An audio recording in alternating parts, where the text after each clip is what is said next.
والدہ کے لیے نبی پاک نے فرمایا اس کے پیروں کے نیچے جنت ہے، تو جس کے پیروں کے نیچے تیری جنت ہے بتا اس کی قبر تیرے لیے مزار نہیں، اس کی قبر تیرے لیے باعث فیوز و برکات نہیں؟ تو نبی پاک صلی اللہ علیہ وسلم نے فرمایا ایک روایت میں،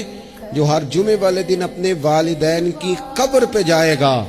اللہ تبارک و تعالی جانے والے کی بھی بخشی فرما دے گا۔ نبی پاک علیہ السلام نے فرمایا کسی جرم کی سزا اللہ تعالیٰ دنیا میں نہیں دیتا اتنی جلدی۔ فرمایا والدین کی نافرمانی ایسا جرم ہے جس کی دنیا میں بھی سزا ملتی، دنیا میں یہ طے ہے۔